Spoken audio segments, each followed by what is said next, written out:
Hello, everybody. Welcome into the Two for Talking podcast. I'm your host, Corey Tusick. We've got comedian Joe Bartnick. You can check out his latest tour dates at joebartnick.com and check him out at the City Winery for Matt Light's Ugly Christmas Sweater Party on December 13th. And also New Year's Eve, if you're in Fort Myers, Florida, you can hang out with Joe Bartnick on New Year's Eve at Snappers. And then, as always, we have the great Josh Yohe with The Athletic. Guys, this past week, since we've recorded, the Penguins have played 4 games and won 3 of them. We, of course, had the blowout, bizarre loss to the Maple Leafs on Saturday night. Capped it off with a great win last night. And the most important thing that we can glean from last night is that Mr. Kyle Dubas must be a dedicated listener to this podcast because, Joe, he heard your cries for Boko and Mama to make the trip. And that was the first thing as soon as I saw Tristan Burroughs was sent down, I thought, I bet you Dubas listens to this. And it's like, you know what, Joe? I'm going to send him over to Broad Street. You know what, Corey? I want to thank Mr. Dubas if he is listening, and I want to thank all of the listeners. But it really is great minds think alike because I literally texted Josh and I go, it's time to bring up Boku and it's time to bring up McGroarty. He goes, funny. I just put that in my article being published right now.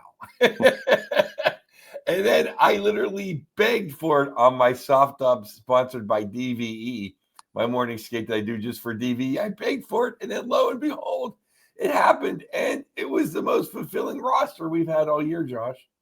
Joe, I know that had to be your favorite victory of the season. It's not even close. I always say if we win 4 games a year, just make it be those 4. And even in the first period, when you've got Blake Lizotte, like, sticks Garnet Hathaway in the nuts. Well, I think he has lady parts, actually. Garnet Hathaway. Well, wherever it is. Like, it was a kind of a dirty play by Lizotte. And I'm thinking to myself, okay, he's going to be paying all night for this. You do that right in front of the Flyers bench. They didn't go after him at all. And I have to think Boko had something to do with that. Boko was having words with Hathaway all night. I know for a fact after the game last season, Boko told me he tried to fight Hathaway 3 different times. He offered, and Hathaway said no all 3 times. I haven't talked with Boko yet, but it certainly looked like that was the case in the third period as well. The Flyers wanted nothing to do with him. That's the whole point. The Penguins were able to go out and play hockey. We did not see the shenanigans that we saw last month when these teams met in Philly. And by the way, listen, Boko, I understand, is not the most talented hockey player in the world. I thought he was more effective last night, aside from the tough stuff, just in terms of playing hockey, generating a forecheck, creating some energy. I thought he was more effective than a lot of guys that we've seen in bottom 6 roles in the last month. I don't even think it was close, Joe. I feel the same way. I feel the same way, Josh, because I thought, and you guys remember, I thought one of the biggest disappointments of camp was that Boku didn't look good. Because I really wanted him to just make the team. He didn't look good. He played great last year for his skill set. Obviously the fisticuffs he's good at, but the actual playing of hockey, he was good enough at last year that it was fine. He is not good at all at camp, and that's why he deserved to go to Wilkes. But then his play last night was, it was just as good as competence. And competent brings nothing else. Oh, it was better than his. Yeah, but he brings nothing else to the table. No, completely agree. He's had 10 or 11 games to do something, anything, and he hasn't. And Boko shows up. It was the same thing last season. I remember Boko's first game in Seattle was a Saturday afternoon in Seattle. Every time he was on the ice, you could feel the energy all the way up to the press box. Like he had people's attention. He was bringing a physical element without being stupid. Doesn't take bad penalties really. I really liked his game, and I spoke with some people who are around Wilkes-Barre daily, and they've told me in the last few weeks he's really started to play well. Like he's looked like a different guy. His game has been outstanding. And Joe, he almost scored in the third period. Oh my God, he had a wide open cage. He hit the pipe. But I really liked his game. This isn't like, having an 80s goon out there that can't skate. He's not really one of those guys at all, even though he can fight like those guys. I liked everything about the presence that he brought last night. It was terrific. And Muse really seems to know how to work his roster. So let's just say that, when everybody comes back, and, it almost is now an embarrassment of riches when everybody's healthy. Then Boko can eat the popcorn, but you have him for the old Patrick division rivalries. That's right. Have him for terrible Tommy. You have him when you need him. Because I was explaining to a friend of mine, there's nothing better than having the nuclear option. That's right. Okay, you want to hurt Sid? Okay, well, you'll be in a body bag because Boko can take the 10-game suspension. Sure. No, that's right. I would have him. That's what you have him for. I would have him on this team all season, Joe. I really would. And, like you said, when you're healthy and you want to roll 4 lines, fine. There's some nights you don't need him. A lot of nights you don't need him.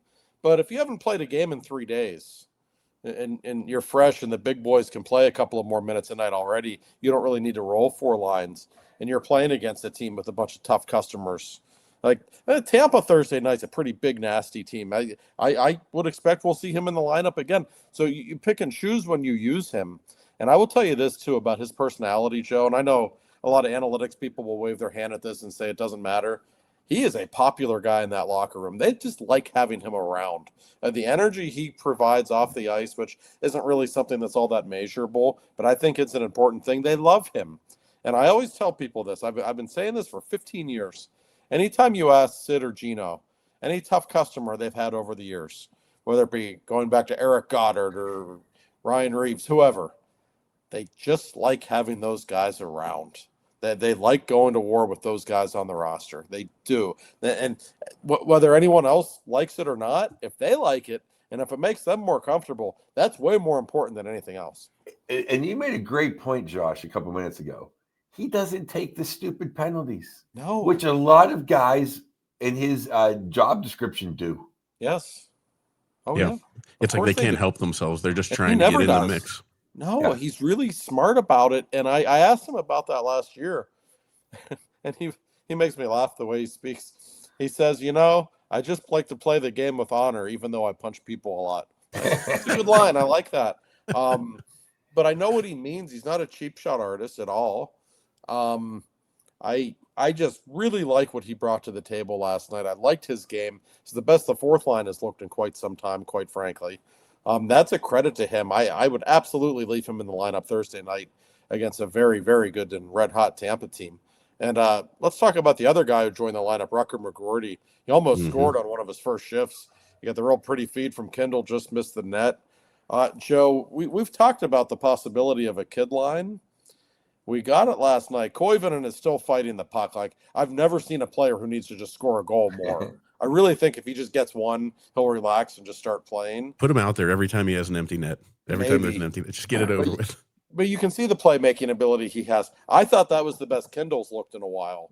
And I think having somebody steady for him to play with every night is important. And Rucker might be that guy. I thought McGroarty played a pretty good game. And I think the more we see him, the better he's probably going to get. Yeah, Riker looked great. I actually thought that was one of Koivunen's better games. It was. What I liked about Kendall's game was he got hit in the face. He was in the scrums.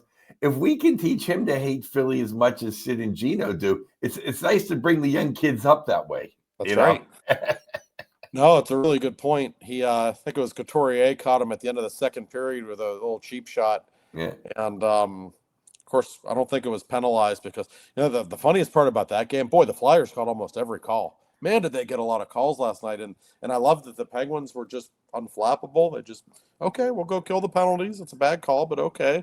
They just went along and handled it. And you're right, Kendall took a punch right to the chops. I'm thinking, oh, my God, another 18-year-old with a lot of talent getting abused in Philly. That's not smart. Speaking of calls that didn't go our way, a fine young listener, watcher, I guess they say on YouTube, viewer, that's a better word, right? Josh, you work for the New York Times. Viewer, is that the correct? Gino's. It should have been 6-1. Gino. I mean, I've seen some terrible goalie interference calls, but that was right up there. Yeah, that wasn't much at all. That's one of those deals. If the score's different, it probably counts. That's how the NHL works. They always try to keep games as close as possible. That goal would have pretty much put the game away. So that's why they don't call penalties when you have a 2-goal lead. But if you're down 2, they'll give you the power play. It's just the way the league is. there was a little bit of contact, but it was initiated by the goaltender more than anyone. And they need to make up their minds, like some clarity. If this were 1995, it's no goal because his foot touched the crease, and that's all that mattered back then, which I think drove everybody nuts. But that, at least that was the black and white rule. Now nobody knows what goaltender interference is. Mike Sullivan, I used to worry about his blood pressure anytime I'd ask him the question. But he would get so angry, not because he thought the Penguins were getting screwed or anything, but he just didn't know what it was. Like it changes from one day to the next or one referee to the next. I thought that was a really ticky-tacky call. You want to encourage your players to go in front of the net and give a goaltender some trouble. I also don't blame Tocchet for challenging it. His team was desperate and he knew it. So it was a smart move on Dickie Tocchet's part.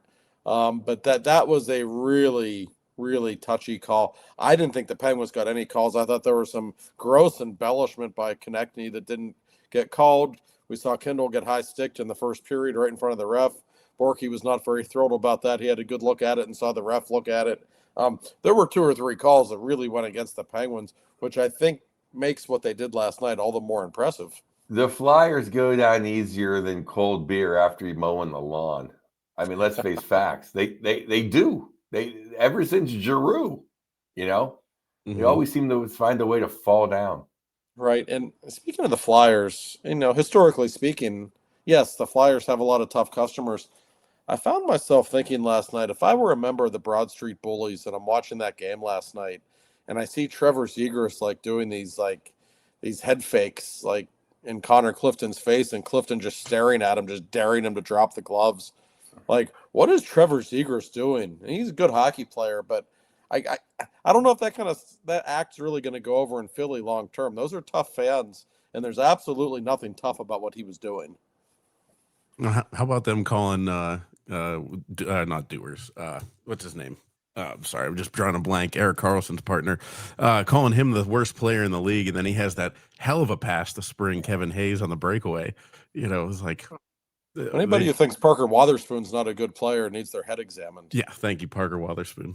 Sitting there, I'm sorry. Who said that? Were you watching the Philly feed? No, there was somebody was sharing and you could hear or see one of the Flyers players say something like he's the worst player in the league, and then later at the end of the game he throws that great pass.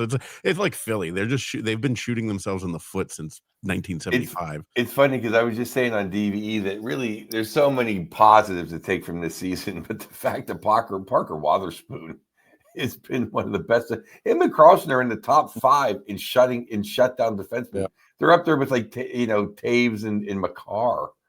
I mean, that breakaway pass was elite. There's springing somebody on the breakaway, but that was an elite pass. And one thing I always say with defensemen is if they can make the first pass with regularity, that guy should be in the lineup all the time. And he always makes it. Well, Parker Wotherspoon, I think I mentioned this in my article, or maybe I didn't. I don't remember. I know I wanted to. Sometimes you don't remember to include everything you want to. So in case I didn't include this, I'm going to say it now.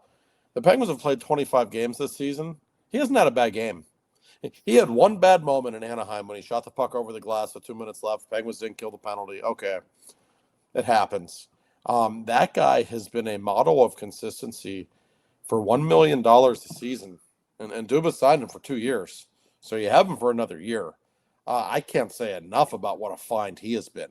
This guy just is so steady. The perfect defense partner for Erik Karlsson, who I thought was outstanding again last night, by the way. Karlsson was great. How about Karlsson, Joe? I mean, Karlsson was great. He was great. And on that note, I think Karlsson's maybe had 2.5 bad games. That's about it. Yeah. He had a rough night in Philly last month when they played there, but he's going to have a couple of moments. He's human, but he's doing stuff too with his skating, Joe. There's once or twice a game he just dances on the blue line. It looks like he's trapped, and he gets out of it and creates offense. It's just stuff other players can't do. Or his magicianship at the blue line when you're it's going to be a 2-on-1 the other way, and somehow he still has the puck. He's played phenomenal. And Shea has played well. I was telling this. I was on DV this morning because I think that Jari was outstanding again. And Mike just can't. He's like, he's playing good enough to trade. Good enough to trade. He wants to get rid of him.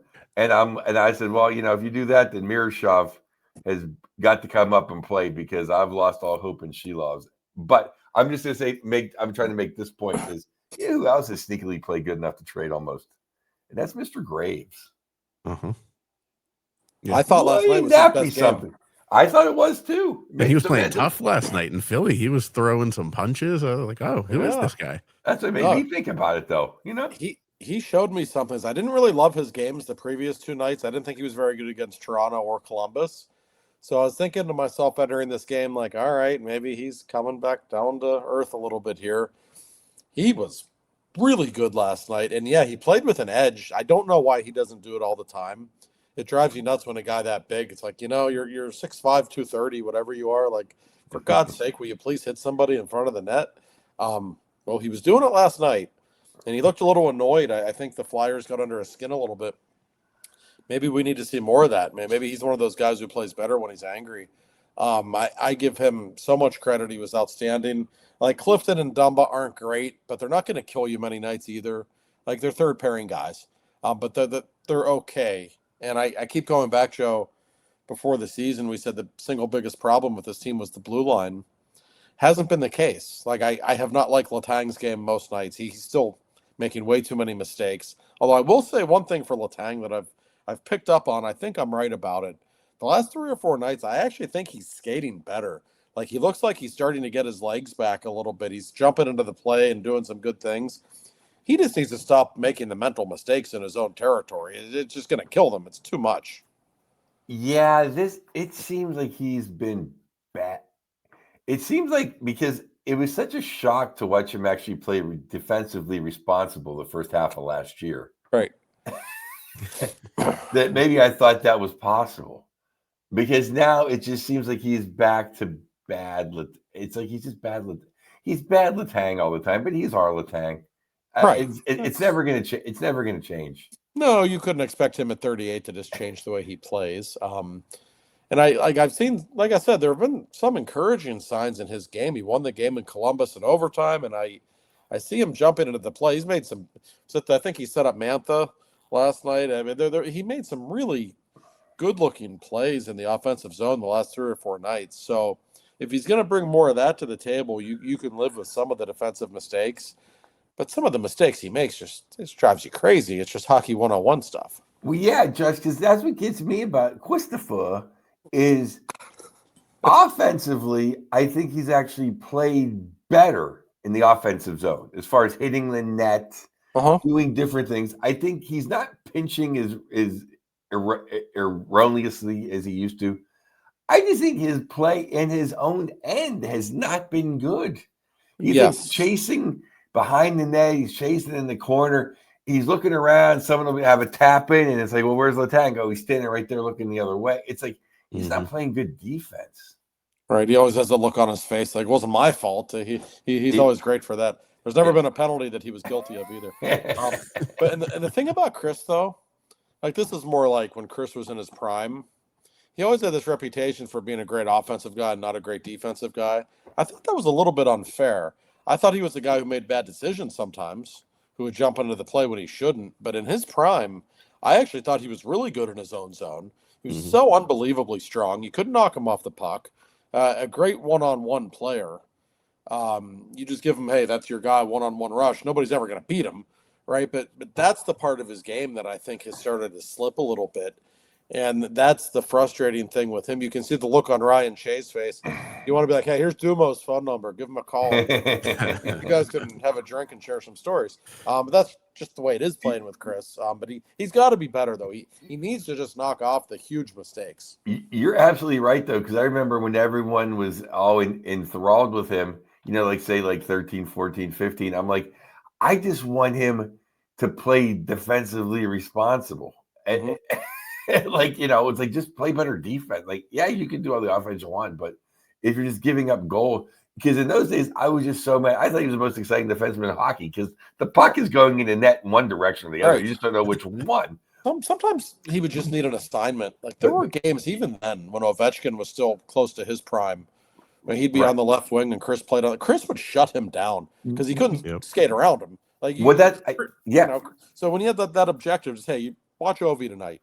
He could do that so well, but I think sometimes when he has to start thinking too much about responsibilities on the ice, for whatever reason, it just doesn't always compute with him. It's like Well, a kid with ADHD, you know, like if you give them the focus on some task, then they're going to be great. But, you know, if they have the whole world as their oyster, they're going to just find a way to get distracted. Well, that's what I thought, though. I didn't make the point as clear as possible.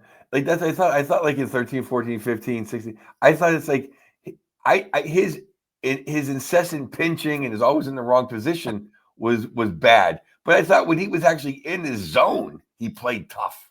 Yes. And he played tough in front of the net.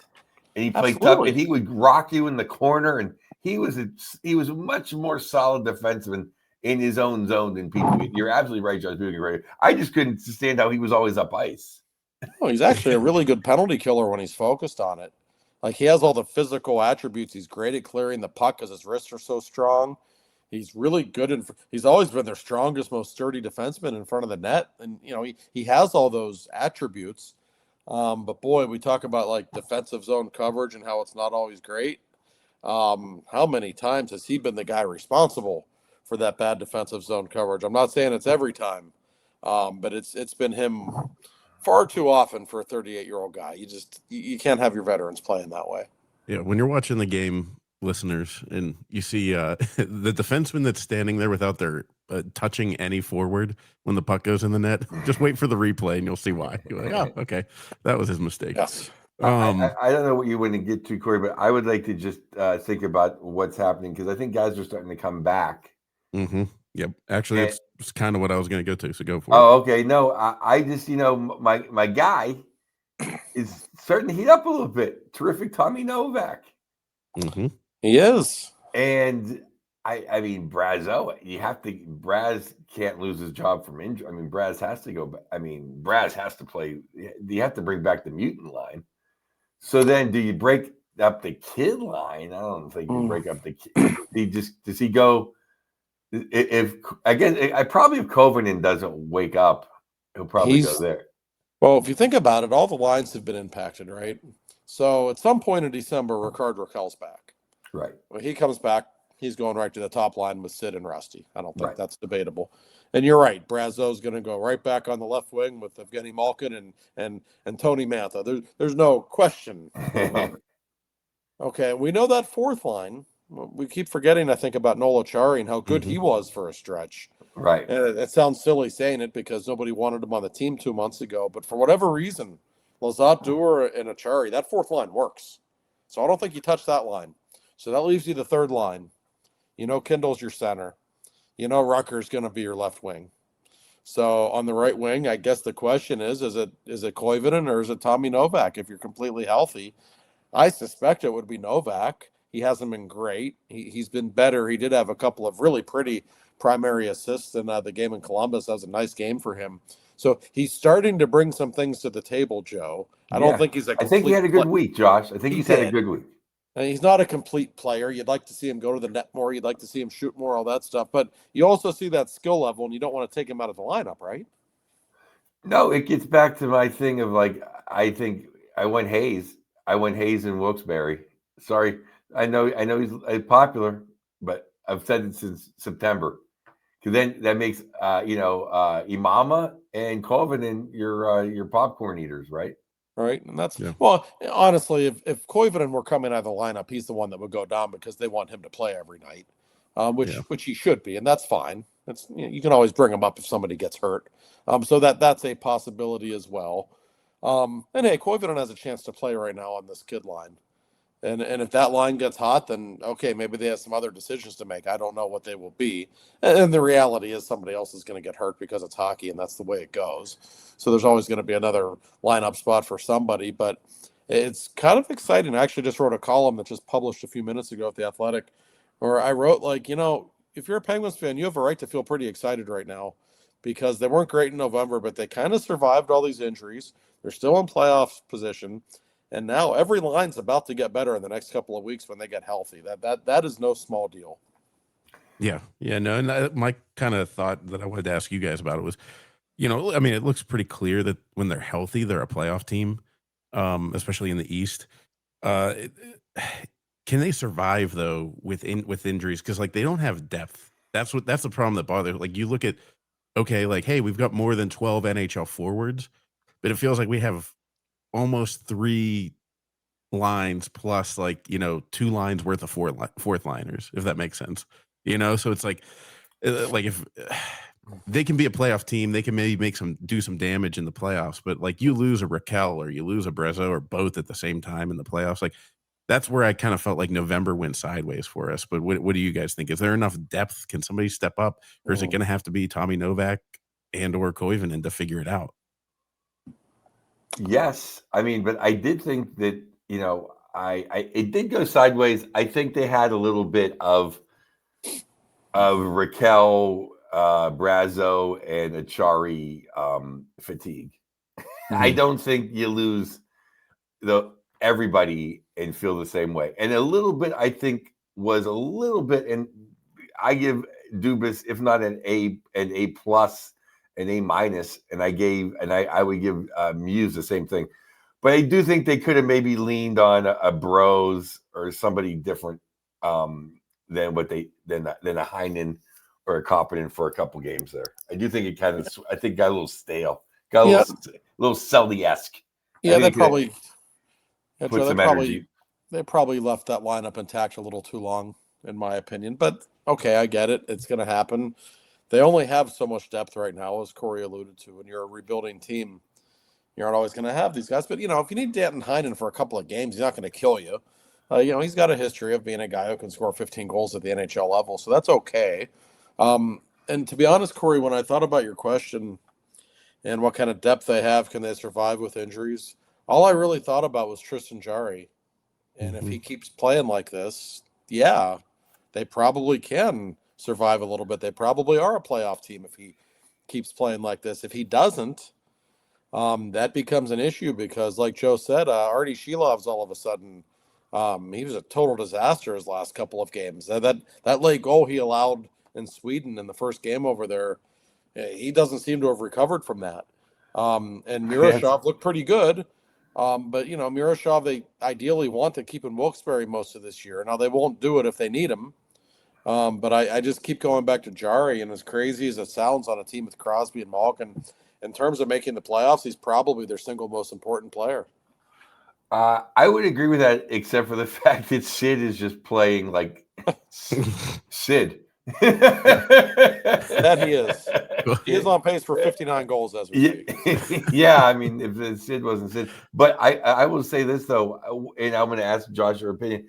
What do you think is, I wrote this, 9 different articles in October, said they're very good. It's really up to Dubas if he wants to go for it or he doesn't at the deadline. But it really comes, so with that being said, in my opinion, it comes down to if Shilovs can't stop a beach ball, do you want Miroshov to learn how to play goaltender in Wilkes-Barre? Or do you want to bring him up to help Jarry? Because I think, and I've said this, I mean, maybe you were listening to Puck Off or Herman TV the last 5 years. I always thought that one of the derelicts of duty on some GMs in the past was not having a backup goaltender and, the Casey DeSmiths of the world ruining our lives. Because if you have to come in, if you don't really get a day off, what's the point of you? No, that's right. And especially, it's like at least even if you take a loser point, or at least make it through 60 minutes. Especially in an Olympic season when there's so many back-to-backs coming, when there's a condensed schedule, you're going to need more than one goaltender. That there's no question about that. And I'm not ready to write off Shilovs. He's had a few bad games in a row. He was pretty good in October. Like we saw some positive things from him. But if he has a couple of more bad games, then there are some questions that need to be asked. They can pretty much ride Jarry until Christmas if they want. There's not that many back-to-backs. There's a couple. But even look at this week. They don't play till Thursday in Tampa. Jarry always plays well there. Going to have to play him there. Then they don't play till Sunday in Dallas. Why not play Jarry there again? Two of the best teams in the league. Yeah, go with your guy. So they have some time to let Shelov straighten himself out a little bit. And going back to something you said, Joe, maybe it was Corey, because both of you, but Kyle Dubas, and coming down the stretch here, what he does, how aggressive he can be. He's not going to go out and be some huge spender and mortgage any of the future, I promise you. But they have like 54 draft picks in the next 3 years or something absurd. There's nothing wrong with trading a third round pick or something like that, and then going out and getting a veteran defenseman or a couple of guys who can help. I could see him doing something like that. He's not going to go out and get some huge name and give up a first round pick, nor should he, given where the Penguins are right now. This season and what they're doing to me is kind of a bonus. You don't want to lose sight of the big picture, but he certainly, I don't think, would be, out of line to go, upgrade them at some point and give up one of these, many draft picks they have. And I could see something like that happening. Well, I mean, I was just more or less thinking about if we're going to just throw Miroshov's development to the wind and bring him up and try to win some games. But I definitely don't think he's going to go out and get anybody. But I think it just comes down to if he lets a few people go. Could be. And Miroshov, listen, maybe he's just ready. I don't know. Like he gave up a couple of shaky goals in his last outing, so I think some people are like, okay, he's not ready yet. Like, I don't know. He also had a shutout, and he looked pretty darn good to me. I think he's better than Shelov's right now. I'll tell you that much. And I don't know that it would hurt his development to be in Pittsburgh and maybe to not play every night or as often as he would. I know there's pros and cons there, but you don't want it to cost you a playoff opportunity just because you wanted him to play another month or so in Wilkes-Barre. You don't want to do that either. So some tough decisions to make, but keeping Tristan Jarry healthy and just praying to God that he keeps playing at this level, which nobody expected, but he's done it before. Those 2 All-Star games didn't just happen. Like he gets hot like this. If he can keep playing like this, it really changes their outlook a great deal. On that note, Shelov's has tanked before. Yeah. He has. This is not out of the ordinary for Shelov. I mean, no one knows more than me. I picked him as Rookie of the Year, then he was in the minors. Yeah. I do want to ask you a little bit about some smoke that we're hearing around Tristan Jarry's name, and then of course we've got to gush a little bit about the captain, Crosby, and his continued torture of the Flyers. But before we do that, I want to get into Mr. Bill Neofus, who has got to be thrilled with the game against the Flyers last night. And as I put it, it was chicken soup for the soul for me to watch them do that to the Flyers after the Steelers this weekend. And Bill strikes me as somebody who needed that same dose of medicine last night. I don't want to put words into the mouth of our great sponsor, but he's a pretty good friend of mine, and we talk hockey daily. So I can pretty much say with certainty that if there's one player in the National Hockey League our sponsor, Bill Neofus, hates more than anyone else, and maybe the one person who would not be welcome at Neofus Insurance, it would be Garnett Hathaway, Bill's despised him for a decade now. Me too. He was greatly impressed with what Blake Lizotte did last night, I assure you. And he much enjoyed Boko, asking him to dance and politely being told no. Now, Bill hates the Flyers, like so many good people from Western Pennsylvania. He enjoyed last night's performance, and you will enjoy visiting Bill and his unbelievable staff at Neofus Insurance Group. They are located just about 10 minutes north of downtown Pittsburgh in the North Hills. They will make your day better when you give them a call. Talk about hockey for a minute first. They like that, but you're really calling them about insurance. Whatever your insurance needs are, as we tell you every week, home insurance, car insurance, pet insurance, go up and down the list, whatever your needs are. They will help you. They will get you a good deal. And maybe more than anything, they'll make it easy for you to understand, because people like me, I try to figure out my insurance. I get so confused, and I just shut off the computer and just start watching a game, because I don't like to be an adult when it comes to stuff like that. They're adults. They will help you. So I'll give our buddy Bill a call. It's 412-364-3388. I'll say it one more time if you need to write it down. 412-364-3388. Tell Bill we sent you, because he loves it when listeners of the program come his way. And if you were driving around this morning you would think, hey, I hope my insurance is in order. Yeah, winter arrived. Yes, it did. Yeah. That's Call Bill. and if we call Bill, and if you're Blake Lizotte or Boko Imama, I think right now would be a great time to walk into Bill's office. You might get a discount on your policy after that game last night. So, True. so before we get into Sid and what he's done to the Flyers, there was some smoke around, the Edmonton Oilers are strongly looking at Tristan Jarry's return to the lineup. Josh, have you heard anything about that? Is there, scouts at the games, anything like that you're hearing about seeing? There's always scouts at games. I don't know where that report came from. Was Elliot Friedman involved in that in some capacity? I think in some capacity. Maybe. He might have mentioned it as something. May have mentioned it. I mean, you can trust Elliot. He's really great at his job, and it's only you two are the only two voices of hockey I completely trust. Yeah, I haven't heard specifically that Edmonton's breathing down the Penguins' neck for him, but Jarry to Edmonton has always made sense. Tristan, as we know, won the Memorial Cup there, I think 11 years ago now. He lives there in the summers. He's trained with McDavid a lot over the years. So that alone, makes him intriguing. And he is a talented goaltender. And the National Hockey League doesn't have many of those right now. And Edmonton in particular, they've got a major goaltending problem. Now, if I were the Oilers, and I've been betrayed by goaltending in the past, not that goaltending is really why they lost to Florida, but still, if they feel like they need an upgrade there, like, would I trust Tristan Jarry to bring me to the promised land if I were the Oilers? No, I wouldn't, but maybe they do. I don't know. Maybe they're desperate enough, and let's give Jarry credit. He is playing really high level right now, so... And he's always been a guy who screamed out to me who could use a change of scenery. So we'll see. As far as I know, I don't think anything's imminent, but I think for the right deal, I still think Dubas would move him, given how close Miroshov is to being ready. I don't have a problem with Jarry being moved if that's what Dubas wants to do. I just don't want Skinner and Wallman coming back. Mm-hmm. Right. Just take a first-round pick or a second-round pick or future considerations. Why do I want Stuart Skinner? Yeah, take the salary off the books, give me a draft pick, whatever, and we'll go from there. No, I agree. But it's funny how everything changes all of a sudden. Because if I had told you guys 3 months ago, hey, the Penguins could trade Tristan Jarry right now to Edmonton. Like, sign me up. I'll drive him to the airport, right? Now all of a sudden it's like, okay, but what if we miss the playoffs by 2 points now? And what if it's because Shilov's had to play too much and Jarry was playing really great? It's funny how you can look at it that way, but I think if you're Dubas, you still look at the big picture. It's not a great contract. He's not a guy you're ever going to completely trust.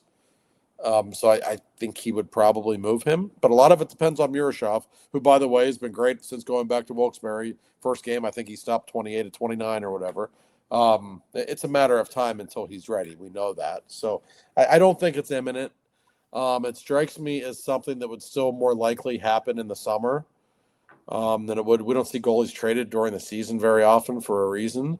But it's something to be aware of, and it's kind of cool thinking the trade deadline's only 3 months away. If they're in the thick of things, it's actually going to be fascinating to see what they do. In a weird way, I actually kind of trust Jarry this year. I know what you mean. He seems different. Now, you see him every day personally, Josh. So I only see what he does on the ice and his interviews and stuff. But I just have just kind of. I mean, not to win a playoff series. That'd be crazy. I just need to make the playoffs. Well, I feel like goalies can be like late bloomers, can't they? And he's been through a lot of crap, to bounce back. I mean, I give him credit for what he did last year. How many guys go to Wilkes-Barre twice and still keep a good attitude and come back the next year and play like he has? That says something about his character. It really does. And I get the feeling with him, he's been through so much. It's almost like the hell with it. I'm going to stop thinking about everything. I'm just going to play. And, sometimes I think guys just get to the point, screw it. Whatever happens, happens. I'm just going to play. And I have that sense from him. And I thought his performance last night, even though the Penguins did outplay Philly, they were shorthanded 7 times in that game, including 2 5-on-3s. that was not an easy game for a goaltender. And not only was he good, Joe, but he was so aggressive. Like, I love the way he cut down angles on shots. That's when he's at his best, when he's coming out of the crease and challenging shooters. He looks so big and net. Like, that just tells you he feels good about himself. I can't say enough about how impressed I am with him. Yeah, I mean, what can you say? I don't count coming in relief cold. What's he had 2 bad games? Right. And he's never been any good at coming in relief. Like, No, I don't. he's not comfortable with it. I don't put that on him. That's what I'm saying. I don't count that game was over anyway. So, yeah. Right. Yeah. So, but other than that, he's had like 2 bad games. That's fine. I mean, he had one bad period in Toronto, and I'm not so sure that he wasn't hurt in that period and that was the problem. Because he didn't play for 3 weeks after that game. So, no, I mean, he's been really, really good. And he's just oozing confidence right now. That's why I said if I'm the Penguins, especially with the way Shelovs has looked, I would ride Tristan for a couple of weeks here without hesitation. Yeah. He just looks so big. Like, I mean, when he's on, he looks like he's twice the size of the net. He's huge. And to me, like, people don't understand that really, like, that aggressive nature. It's one thing to be aggressive, but you're doing it right that way. Mm-hmm. It affects every single shot the other team takes in so many ways. It's just it affects the team in their thought process, how long it takes them to pull a shot off. I mean, it's huge. So I'm very happy for Jari. Like, good for him. Whether he stays here, I hope he stays here. We go to the playoffs, and I'd love to see a little bit of a run. But if he did get traded, I thought to myself, like, hey, I'd like to see him go up there and have success. That'd be good for him. And if I'm not mistaken, I don't have the schedule in front of me. I don't think they have back to back until December 13th and 14th. Or something like that, I think so. And I think that might be the only one the rest of December or until the end of the month. So they can ride them, and they should. There's very few former Penguins I have ill will towards. I mean, there's Reeves, there's Daniel Winnick, there's Brassard. Yeah, it takes a real jag off for me not to wish you well. Casey DeSmith. DeSmith. Yeah, joke. Yeah. Well, before we get to the I hope joke, we get the Smith and light him up like a Christmas tree. If that happens, I implore you to fly down to Dallas and join me for that game. Enjoy your company. Unfortunately, that'd be a hell of a test because is great. And I mean, the Avalanche are getting Nikushkin back tonight as if they need Nikushkin. Oh my God. I mean, but I'll tell you, Dallas. That first line with Robertson, the Sheriff, Wyatt, and what's his name from Colorado via Carolina, Mikko Rantanen. I mean, are you kidding me? No, we know Dallas and Colorado are going to play in the second round, and those might be on paper the 2 best teams in hockey. Colorado, by the way, has still only lost 1 game in regulation, which is absurd. On that point.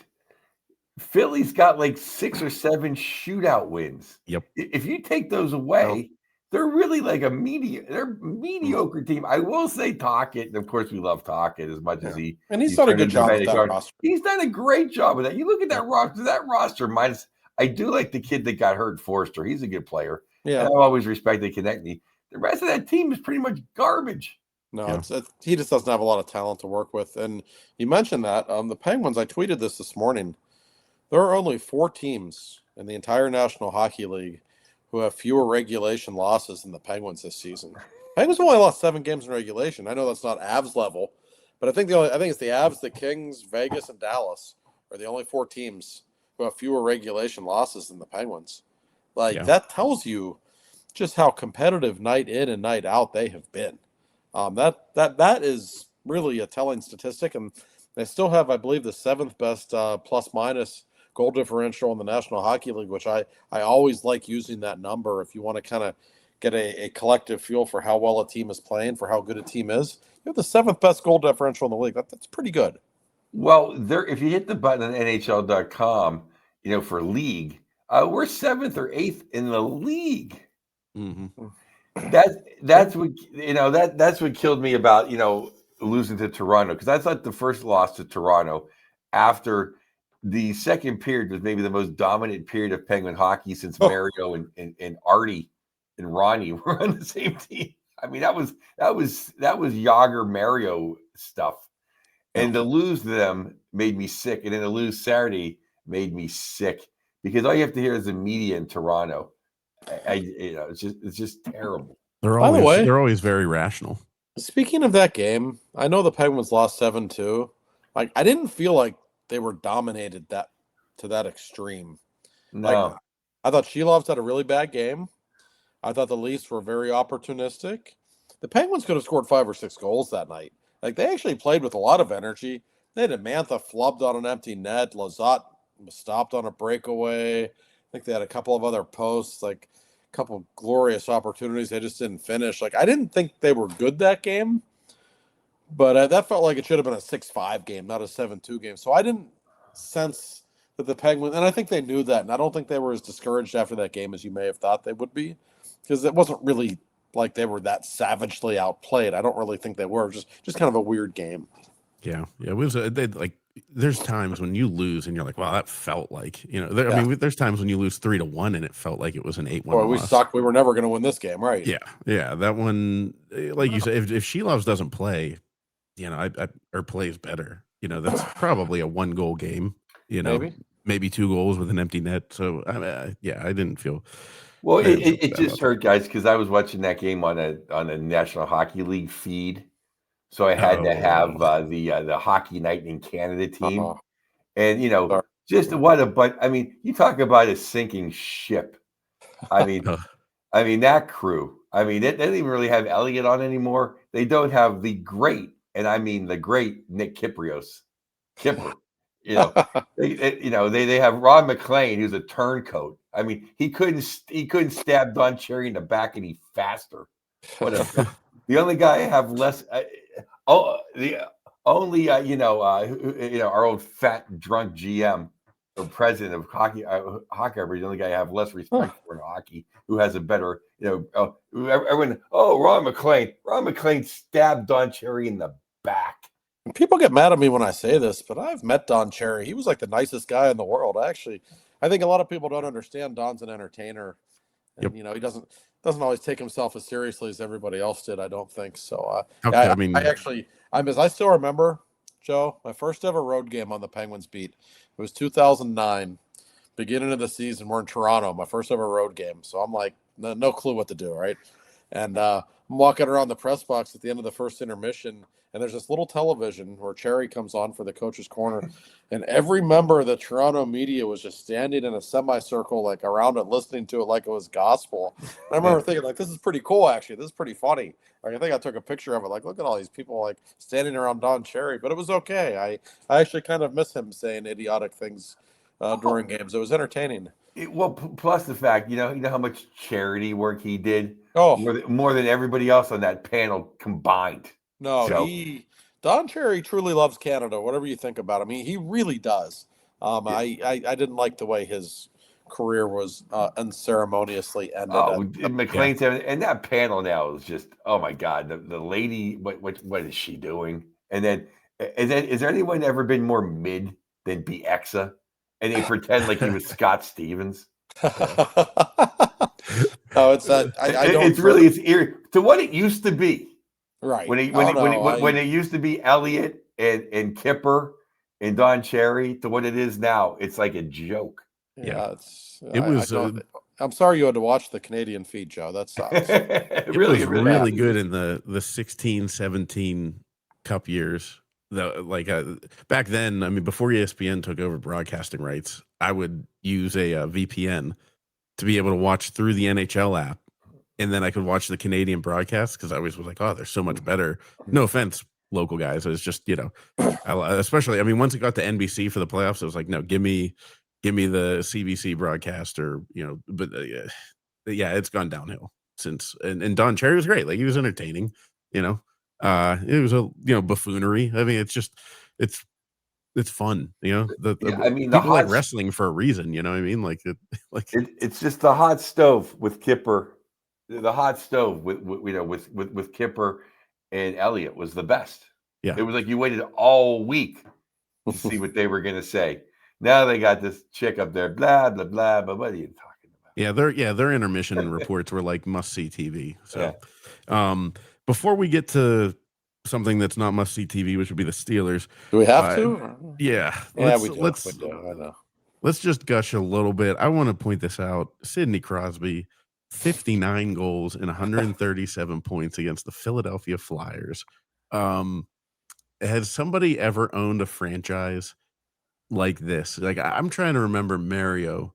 Like Mario had some of his franchises that he really beat up on, but I don't know if it was ever to this level of dominance, this level of hatred from the fans to the player. Yeah, somebody asked me last night, did Mario have a team that he did this against? I said, not really. Like, he put up 4 points a game against the Sharks, but that was just like for fun. He didn't actually hate them; they just stunk, so it was fun for him. Like I seem to recall him particularly enjoying playing against the Rangers. They didn't exactly ever shut him down, but I don't think there was one team that he would isolate on. And with Sid, like it very clearly goes back to his rookie year and the Darian Hatcher and Ken Hitchcock stuff. Like he's never let that go. I mean that was embedded in his mind from the time he remembered how he was treated when he was 18 there, and 20 years later he's still taking it out on those people. And I mean you can see it, the look. He doesn't like to admit it. He acts like just another game, but you know the look on his face like after games. It's not just another game to him, especially in that building. He absolutely loves it, Joe.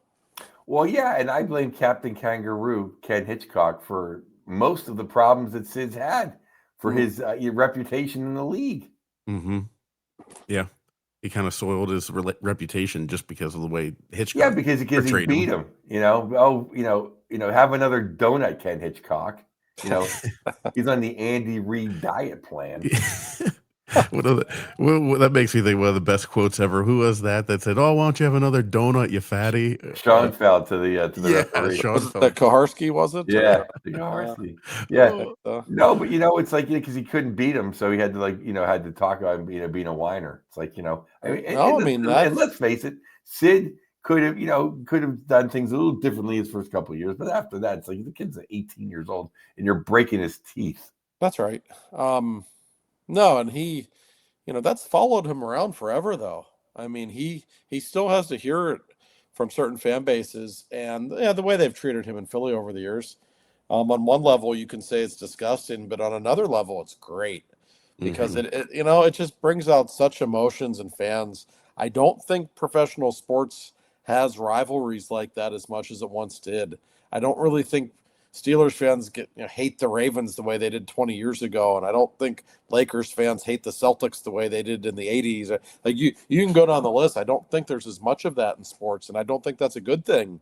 Like I loved watching Ohio State, Michigan Saturday. Sorry guys, but it was like you could just feel how much those teams hate each other. Like I watched Auburn, Alabama. You could feel it. Like there's not many rivalries like that anymore. And Pittsburgh, Philly, especially the game in October when it got a little crazy at the end of the game, like that's good. Like we want Penguins Flyers hostility in our lives.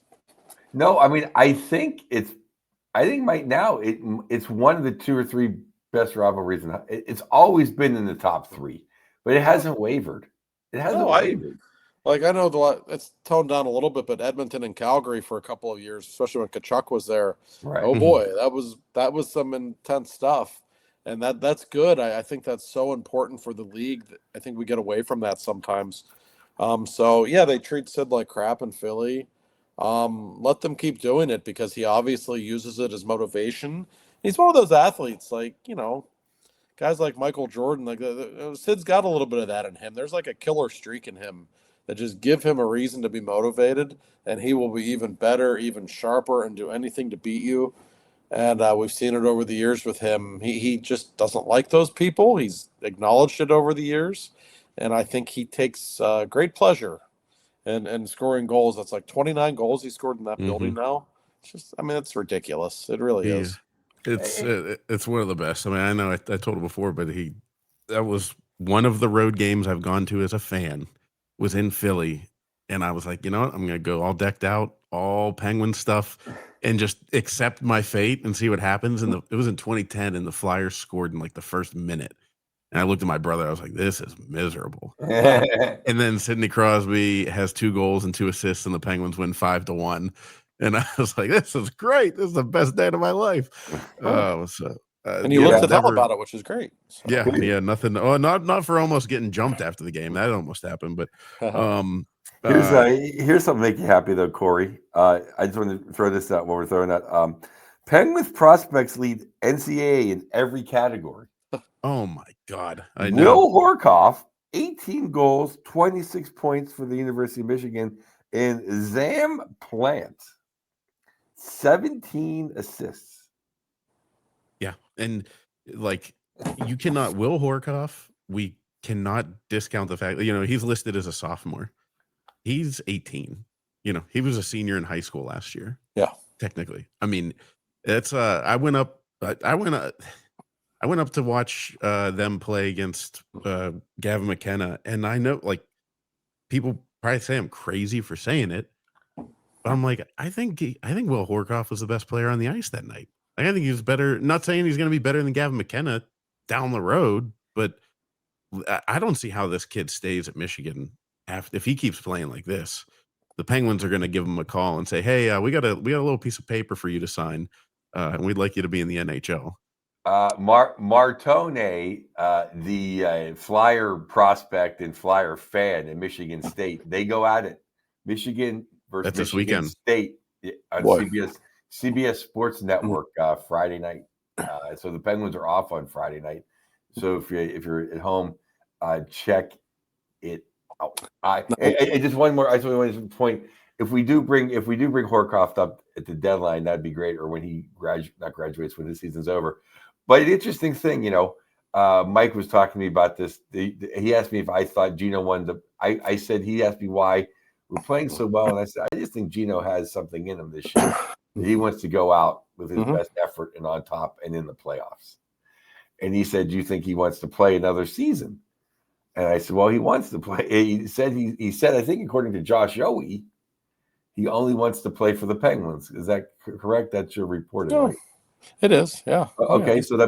So then if you say that, okay, then there's Sid, there's Kindle, there's Horkoff, and then he's not a fourth line center. So does Dubas throw out 1/4 of Mount Rushmore just for the young budding star? Does he keep kicking the can down? Well, I will say I know it's a long way to go, and I know we have other things to talk about. Yeah, no, it's okay. No, I mean, listen, Horkoff is a guy that a lot of people are rightfully excited about.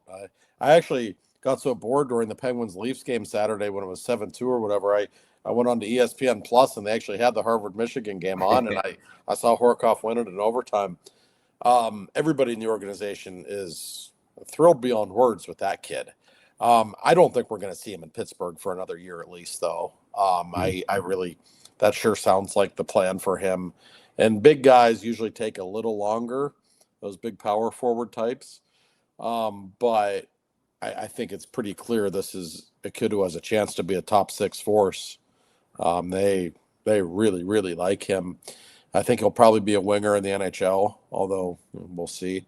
Probably 2 years away if I had to guess. But the only thing about him when the Penguins drafted him was, well, he does everything. He's huge. He's this, he's that. He just hasn't learned how to finish yet. Well, he's learned how to finish. That's you don't score that many goals against NCAA competition without knowing how to finish. So often that's the last thing to come. This might be a pretty special player. Yeah, you answered my question too, because then if he plays wing, he could be the young gun on the mutant line. He could. No, and Gino will still be here. Yeah. He can really play. I don't know, Corey. I know you've seen him play in person. I haven't yet. In college, I'd like to at some point this year. But the numbers speak for themselves, and I've talked with a lot of scouts about him. They're like, "Oh my God, we had no idea he was going to be this good this fast." So they have very high hopes for him. Yeah, we'll see if we can get some kind of pilgrimage together. I think we should all go to Ann Arbor to watch him play and have him come on the show. That'd be. Yeah, and if he gets a little bit bigger too, he's got a little bit of that lankiness to him, know. So I'm sure he looks like Couturier on the ice. That's how he's built right now. But he's only 18. He's only 18 though, so he's going to fill out, I would think. Yeah, he doesn't have that cheesy haircut and that stupid smile, does he? No. Very handsome young man. He doesn't have any of that bullshit. No. Yeah. So speaking of bullshit, might as well talk about the Steelers now. Couturier looks like all the Flyers players just like rats. They all have that similar look. You're right. They all have that white trash look. Drew always had that more than anybody. Yeah. Yeah. Oh, so I had Thanksgiving with about 40 Flyer fans because I was in Philly. Okay. And it was I only heard two things that were one, someone was complaining that Sid broke both of Giroux's wrists. Like, what? On a You face-off, never hear maybe? about the reason. But the funny thing was I was late for a group photo. And they're like, oh, leave it to the Penguin fan to be relaxing or sleeping. I go, well, I was resting on all my cups. I hope Drew didn't get. I hope the police didn't come when Sid did that, because Drew would have probably hit on all of them. His memory serves. This is true. So the Steelers. I mean, Jesus Christ! I don't even like know. what? I've been on the end. Like, my dad called me last week. Goes like, you've been on the get rid of Tomlin train for like 5 years, but I finally see it. Yeah, like it's over. And he just doesn't look like he cares. Like the team doesn't look like they care. They have no will. They have no fight. We're playing a quarterback that can't hand the ball off because he has one broken wrist, and it's like we're playing against a team where we could have just handed the ball off and probably run it down their throats. I mean, you knew, everybody in the Steelers fandom, everybody in Steelers Nation knew the moment that they were playing their backup tackles. You're like, wow, TJ Watt's not going to have a sack and we're going to suck. You just knew it. I don't know what to say about the Steelers anymore. The worst part is they've created a level of apathy in the Steelers fan base. Yeah. I'm sitting there. I thought I grew up. I thought I became a mature adult that didn't get worked up about Steelers games anymore. And then it dawned on me halfway through the game. I was like, oh, they just haven't been a legitimate threat to win anything for half a decade. They're just a poisoned football team right now. And I've already heard people say, watch, they'll go down to Baltimore and win. That's just the kind. No, they won't. No, they're terrible. They're going to get their asses kicked this week. They're going to lose that game like 31-7. I don't say that because I want them to. I'm just telling you, I think that's the trajectory. They look like a completely broken, dysfunctional team. Maybe it needs to come to this, Joe. Like, maybe if you're going to have real change, you need to kind of hit rock bottom. And I know a lot of people think, Tomlin will never be fired. Maybe he will. Like, maybe the Roonies are finally going to see, you know what we're doing here is not working. The sad part of all this is not that they stink, but that they have no pride. Right. As Steelers. And, back, my dad would always say in the 50s and 60s, the Steelers stunk. And you'd always beat the Steelers, but then you'd lose the next week because they beat the hell out of you. And, from the 70s Steelers to the 80s to the 90s to Harrison and Palomalu, no one, and, and Casey Hampton, no one ever ran it up our ass. That's right. And that's what people are doing. This defense is getting run over. Hey, I don't care. We had Bubby Brister, we had Neil, we had offenses, we had Duck. No one ever physically ran it up our ass like they're doing to us. And it's embarrassing. And then the way they act is an embarrassment. It's an embarrassment to Mean Joe and to Franco and to Noel and to Cowher. Why do you think James Harrison's going off everywhere? Because he's proud to be a Steeler and they're tarnishing it. And that's why every time I say I don't want to hear anything about TJ Watt, all-time this, all-time that, I always say he's not one of the 5 best linebackers in Steeler history, and he's proving it now. Yeah, really well said, Joe. I totally agree with you. Even in some of the Cowher had a couple of bad teams around the turn of the century, but you couldn't run on them. They were tough. They showed pride. They played the way we view Steelers, how Steelers are supposed to play, right? And that goes back to the 70s and always paying homage to what might be the greatest team that ever lived. And this team is so soft. Not only did they give up 250 yards rushing, but on that very day, you have the leader of the defense, Cam Hayward, complaining that the other team's quarterback hit him in the belly and how insulted he was. Like, shut up, Cam. Like, what are you doing? Like Yeah. the quarterback committed an act of violence against you, and you're going to whine about it. Maybe go hit him. Maybe Yeah. hit somebody. Maybe the rest of you and your fellow defensive linemen shouldn't be getting driven back 5 yards every play like that. I was just blown away when I heard him say that. That was astonishing. Like everybody was like, something big must have happened that caused Cam Hayward to react like that to Josh Allen. Then afterwards, he's like, he kneed me in the stomach. I was like, what? And like, you could see the play, like Hayward was laying on him, so Allen just like raised his leg to get him off of him. And apparently Allen said to him, like, yeah, I had to get you off of me. Like, whatever. Yeah. Like if they gotten that soft, Joe, I guess they have. This is a franchise that wants Jack Lambert wants a quarterback should wear pink skirts or whatever. Now you've got, the quarterback hit me too hard. Shut up, Cam. Yeah, he wanted more money to get beat up by a quarterback. That's right. Mean, it all came down to me, and I've said this before, is just whenever it's 3rd and 7 in the fourth quarter, and there's TJ Watt having a Gatorade. It's soft. And you would have had to shoot Mean Joe Green to get him out of the game. Right. Yeah. And you know what the Cam Hayward thing screams to me of someone who realizes he's never going to win, and he probably was never even close. Like that's like one of those classic overreactions at the end of a playoff series, whenever like the team knows they're out. So then the guy like takes like a little offense to one thing and just flips out. I'm like, what are you doing, Cam? Like you need me in the belly. Like that might well be the case. And also soft. And listen, the play calling, they were never going to win that game. But it's like 4th and a long 2, and you're handing off Kenneth Gainwell up the middle.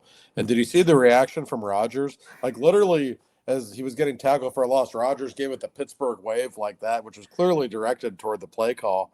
And Rodgers didn't have a good game. He's not playing well, but he was actually heating up on that drive. Like, for God's sake, let him go down on his own sword. That was just, and you know what pisses me off too, Joe? Like, listen, Rodgers hasn't been as good the last month. We know that. But he's got like a broken nose. He's playing with a broken wrist. And he's still out there taking a beating because he obviously gives a shit. And how many of his teammates can say they give a shit? Well, like Patrick Queen reciting his Pro Bowls to Trey Essex, who has 2 Super Bowl rings. They just have no dignity. They just have none. It's the least likable Steelers team of our lifetime. By far. And I like AB and Lev Bell way more. At least those guys showed up on Sundays, even if they were assholes. Well, at least one of them did. Well, for the most part. But you know what I mean? At least they seem to take some pride in winning games. At least, winning just these guys seem like these guys seem like NBA players.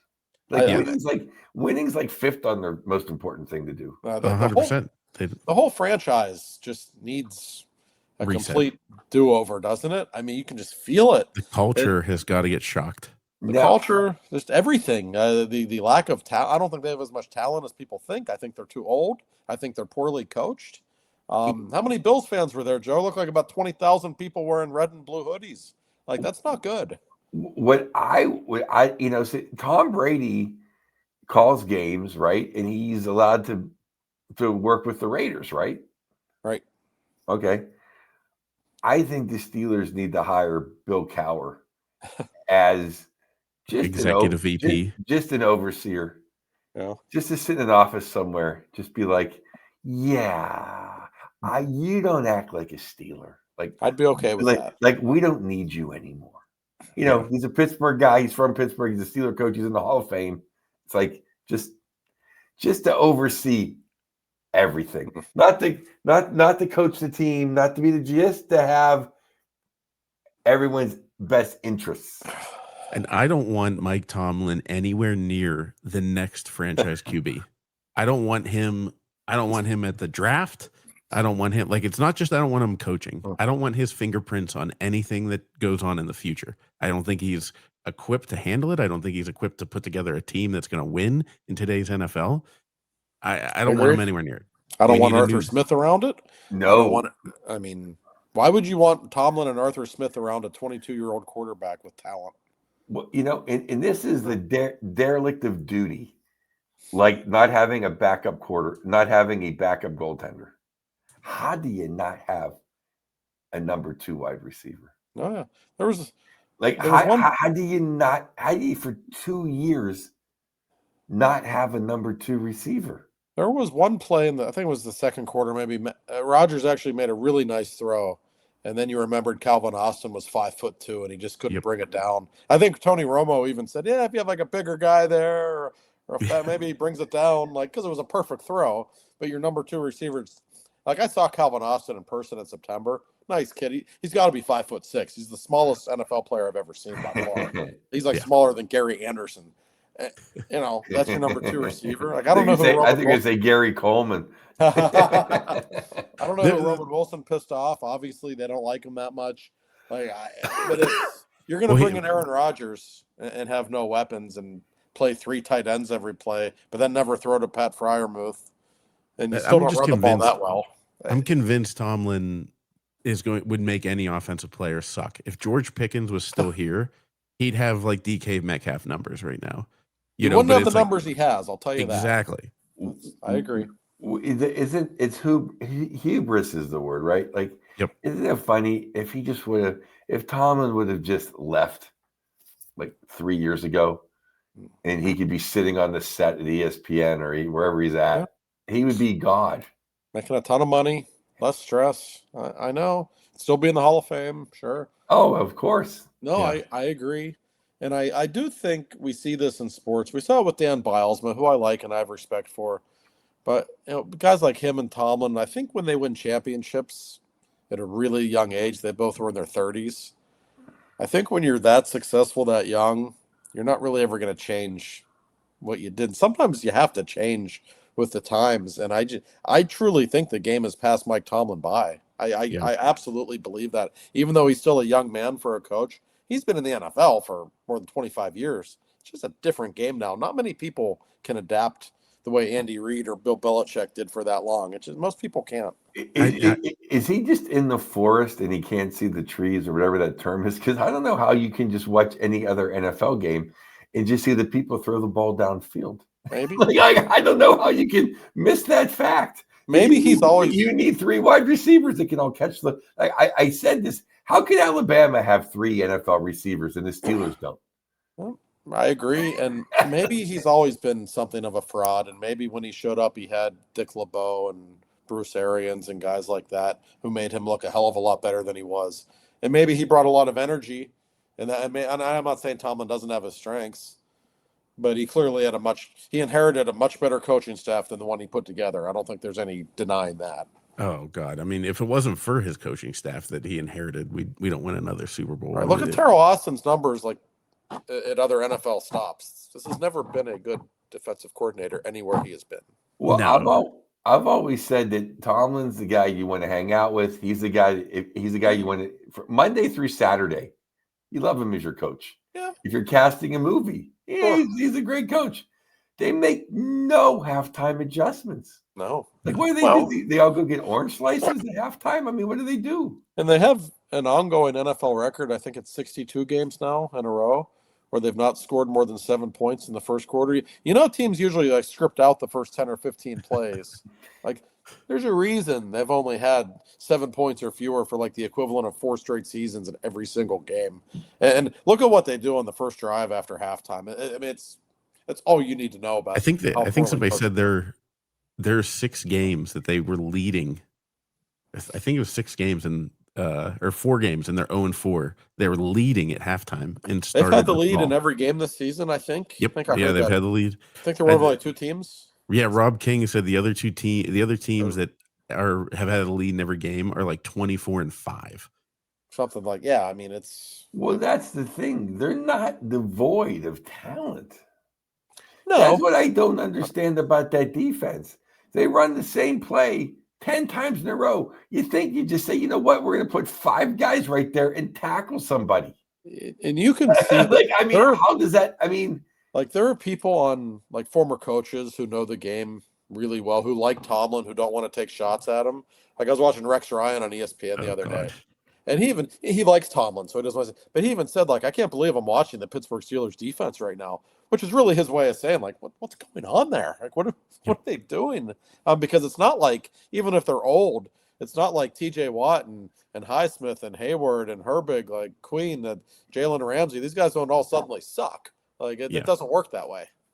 That's what I say. Burn it all down. Bring it down. Just tear it down to the studs and start over. Yeah, they need they need a seismic change in that organization. It's way past overdue. Yeah. So, well, you know who doesn't is the Penguins, because Kyle Dubas has done that for us. He's turned us around. I absolutely love it. And you know, ladies and gentlemen, just enjoy it. Enjoy your captain, Sidney Crosby. One play, by the way, that one play where he was laying down and reached around and poked the puck off. Like, who does not take a penalty there? That on Tage Thompson, I think. Yeah, one of the most unbelievable defensive plays I've ever seen. So, if you guys are not packing the building to watch Sidney Crosby, keep enjoying him. You know, I thought that might have. I'm sorry, Joe. I thought that might have been Jari's one of his better performances against Buffalo. He made some 10-belt saves to save that game. And Sid, by the way, has 18 goals in 25 games this season. Second most he's ever had through 25 games. Not bad. Yeah, I think everybody should be doing themselves. They're doing a disservice if you don't go down and watch the captain while he's playing like this. So enjoy it, and hopefully we'll have a couple more wins under our belt when we talk to you guys next week.